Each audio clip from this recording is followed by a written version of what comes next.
Francisco de Goya y Lucientes llegó a Madrid cuando contaba 17 años.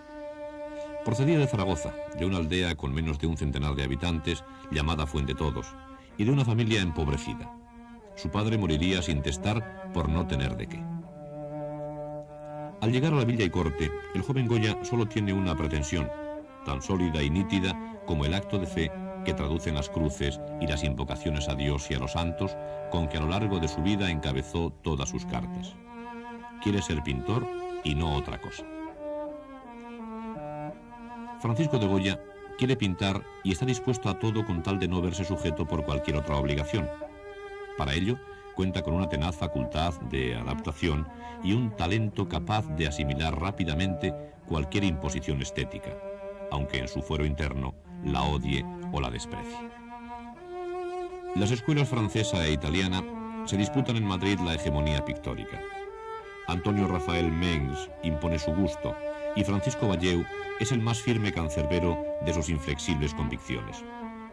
Valleu se convierte en el hombre clave para el lento encumbramiento profesional del joven Goya, quien años más tarde lo retratará con precisión implacable, haciendo de su rostro y apostura el retrato de un erudito moralista, pero no el de un artista. El matrimonio con la hermana de Francisco Valleu, Josefa, una mujer frágil y discreta, enfermiza e incierta, estrechará los vínculos entre Valleu y Goya, pero no contribuirá a hacer más íntima su amistad ni a paliar las tensiones y recelos entre los dos pintores. Francisco Valleu es durante largos años el desconfiado promotor de Goya, facilitándole, entre otros encargos, la realización de varios bocetos para la Real Fábrica de Tapices.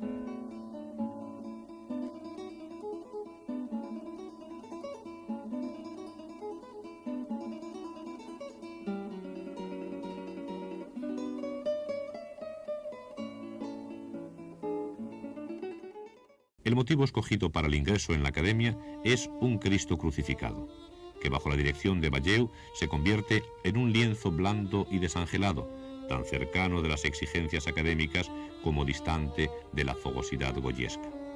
Pero la ambición de su autor no pasa por la pintura, sino por el cargo. Goya quiere ser académico, y esa es su horca caudina, el precio que está dispuesto a pagar y del que luego dirá pestes. Pero consigue ser académico. Goya se mueve ya con soltura en los círculos más altos de la sociedad madrileña. Como el aragonés, el duque de Floridablanca es de origen humilde y debe todo su ascenso a su propia tenacidad y orgullo. Es el hombre más poderoso de España y uno de los peor informados. Goya le pinta agobiado por los atributos de un poder incapacitado para la sensibilidad política, rodeado de libros, cartas, documentos, un fiel emblema de la Ilustración española y, como ella, acumulador de pensamiento y parco en decisiones. El duque no dejará de referirse con desdén al autor de su retrato y nunca se acordará de pagárselo. El rey, sin embargo, le tiene en muy alta estima y Goya le retrata en un arrebato de fidelidad velazqueña, ciñendo con no poco convencionalismo un perfil psicológico perfecto de un rey bien intencionado, pero que está prematuramente envejecido, un hombre inteligente y cansado en el ejercicio de su deporte favorito. Carlos III, un rey bondadoso y despistado, incapaz de imaginarse la crepitación en la que había de verse envuelto su legado.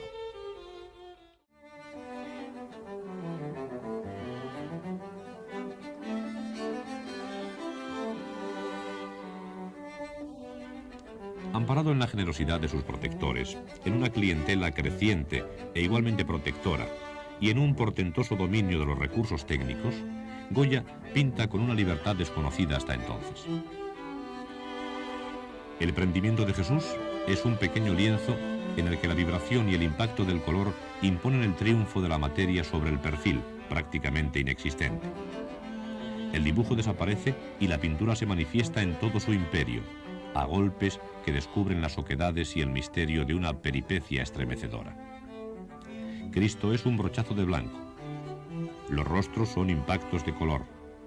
La escena está tachonada de destellos, como si una trepidante agitación atravesara las tinieblas de Getsemaní. Cuando años más tarde su pincel se aplique a la descripción del horror y del interior de las tinieblas, su material procederá de esos rasgos humanos y cotidianos, de esas formas familiares con que ha reflejado la alegría popular, dejando siempre un hueco a la interpretación sesgada. Ese pelele, en el que hasta el muñeco está impregnado de vitalidad, esa gallina ciega, con pretensiones de misterio en un juego imposible de jugar con pretensiones, cerrarán una concepción jovial del mundo.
Pero el favor real no empaña la relación de Goya con la duquesa de Alba, de la que procede un cuadro cuyo misterio y leyenda se equiparan a la locuacidad de un desnudo tan enigmático como su inexistente simetría consigo mismo.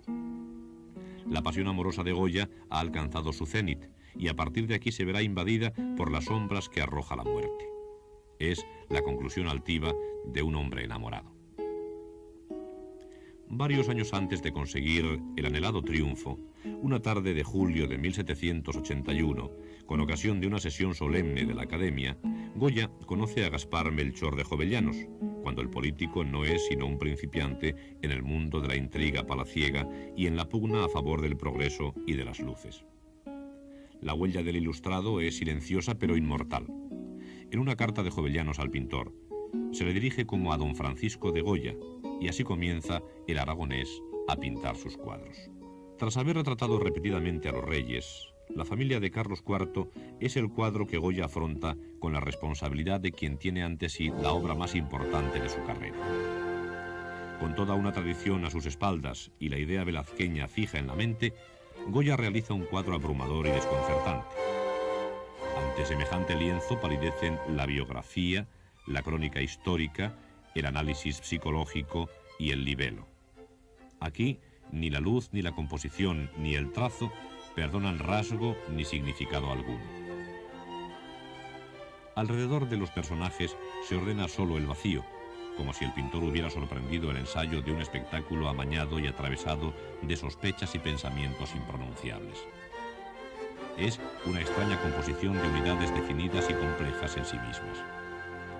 Hay una desconfianza entreverada de astucia entre estos hombres y mujeres enfriados por una luz vespertina que no refleja piedad alguna y que paraliza de manera inquietante un paisaje abonado para la desgracia, la vileza y la mezquindad.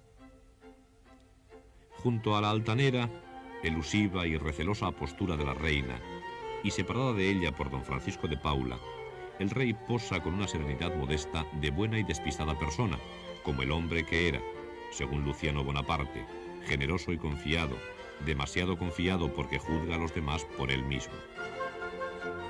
De manera harto insólita, Goya se ha colocado detrás de sus personajes, como si el pintor se hubiera introducido a hurtadillas en la cámara y en el lienzo, con la teoría puesta en Velázquez y la práctica quizás en el deseo de romper el maleficio supersticioso, que pudiera reclamar la presencia de las 13 personas que integrarían la composición si Goya no se hubiera colocado ahí, oculto entre las sombras de la izquierda, detrás de quien será Fernando VII, con la mirada más allá de los contornos físicos de sus reales clientes. Gracias a su fuerte naturaleza, Goya sobrevive a una grave y misteriosa enfermedad que solo deja como huella la secuela de una sordera que le acompañará hasta el fin de sus días.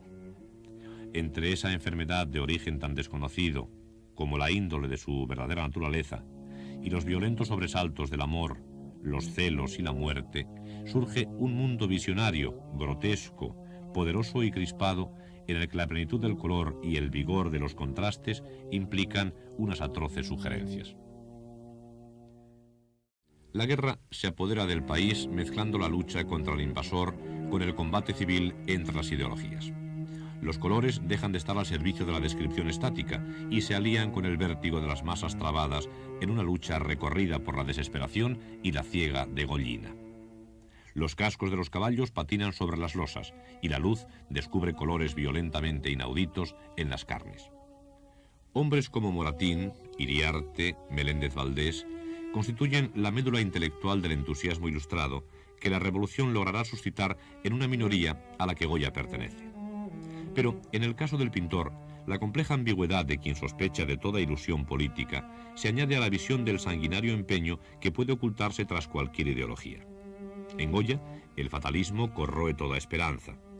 La sangre llama a la sangre y el hombre se convierte en un ser dispuesto a inmolarse en la destrucción de sus semejantes. Para Goya no existe análisis intelectual posible de los infortunios. Con la lucidez de un hombre espoleado por un espanto animal, por un terror pánico, Goya hunde el morro en todo lo que de imperdonable se ha desarrollado a su alrededor, produciendo una insomne y crispada descripción de lo que puede ser una imaginación atenta y acosada por un miedo creciente y estimulante. Es el pavor como desencadenante de la alucinación. Es el simbolismo más crudo apoyado sobre unos materiales de crónica de sucesos.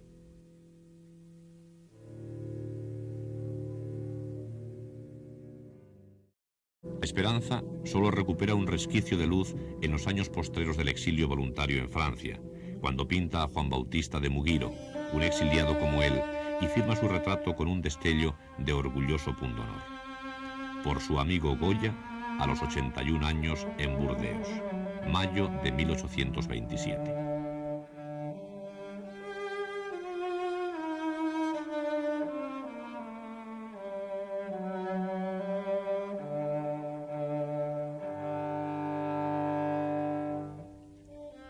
Y el pintor aragonés, que tantas veces ha estado a punto de morir, que aprendió a vivir entre los fantasmas de una miseria nacional, cumple antes de morir un designio de color rebosante de luz y de vitalidad en el rostro y en el pecho de una joven de Burdeos. Una lechera que es el último guiño de un artista que en el umbral de la muerte se recrea en la luz en la que hubiera deseado beber un suspiro más de vida.